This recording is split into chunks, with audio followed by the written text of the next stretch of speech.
ഭാര്യയും ഭർത്താവും തമ്മിൽ ഒരുപാട് കാര്യങ്ങൾ അങ്ങോട്ടും ഇങ്ങോട്ടും സംസാരിക്കാറുണ്ട്. ഭാര്യയും ഭർത്താവും അങ്ങോട്ടും ഇങ്ങോട്ടും പറയാൻ പാടില്ലാത്ത ചില കാര്യങ്ങളുമുണ്ട്. എന്നാൽ ഭാര്യ ഭർത്താവിനോട് ഒരിക്കലും പറയാൻ പാടില്ലാത്ത ഒരു കാര്യത്തെക്കുറിച്ചാണ് നിങ്ങളോട് ഇന്ന് സംസാരിക്കുന്നത്. മുത്തുനബി സ്വല്ലല്ലാഹു അലൈഹി വസല്ലമ തങ്ങളുടെ ഹദീസിൽ നിന്ന് നമുക്ക് അതിനെ മനസ്സിലാക്കാം.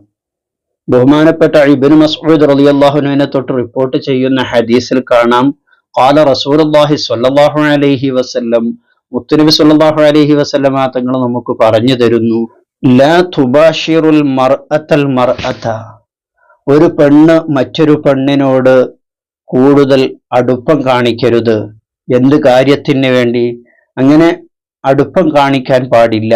അങ്ങനെ അവൾ അടുപ്പം കാണിച്ചാൽ തന്നെ ഫത്വസ്വിഫുഹാ ലിസൗജിഹ, അവളുടെ ഭർത്താവിനോട് അവളെക്കുറിച്ച്, അവൾ പരിചയപ്പെട്ട ആ പെണ്ണിനെ കുറിച്ച്, അതല്ലെങ്കിൽ അവളുടെ സുഹൃത്തിനെ കുറിച്ച് വർണ്ണിച്ച് പറഞ്ഞു കൊടുക്കാൻ പാടില്ല. അവളുടെ ഭംഗി, അവളുടെ മുടി, അവളുടെ ശരീരത്തിന്റെ ആകൃതി, ഇതൊന്നും ഭർത്താവിനോട് ഒരിക്കലും വർണ്ണിച്ചു കൊടുക്കാൻ പാടില്ല.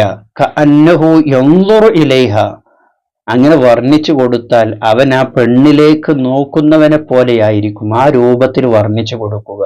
ഇങ്ങനെ ഭാര്യ ഭർത്താവിനോട് താൻ കണ്ട പെണ്ണിനെ കുറിച്ച് വർണ്ണിച്ചു കൊടുക്കാൻ പാടില്ല.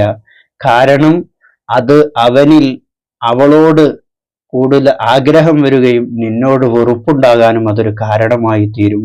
അതുകൊണ്ട് ഇത്തരം സംസാരങ്ങൾ നാം ശ്രദ്ധിക്കണം. പ്രിയപ്പെട്ട സഹോദരിമാർ പ്രത്യേകിച്ചും ശ്രദ്ധിക്കണമെന്ന് ഓർമ്മപ്പെടുത്തുന്നു. വീഡിയോ എല്ലാവരിലേക്കും ഷെയർ ചെയ്തു കൊടുക്കുക. അല്ലാഹു തആല നമ്മയൊക്കെ നന്നാക്കി തരുമാറാകട്ടെ. എല്ലാ ഹലാലായ ഉദ്ദേശങ്ങളും അല്ലാഹു തആല നമുക്ക് സാധിപ്പിച്ചു തരുമാറാകട്ടെ. മറ്റൊരു വീഡിയോയിൽ മറ്റൊരു വിഷയവുമായി നമുക്ക് വീണ്ടും കാണാം. സ്നേഹത്തോടെ അസ്സലാമു അലൈക്കും വറഹ്മത്തുള്ളാഹി.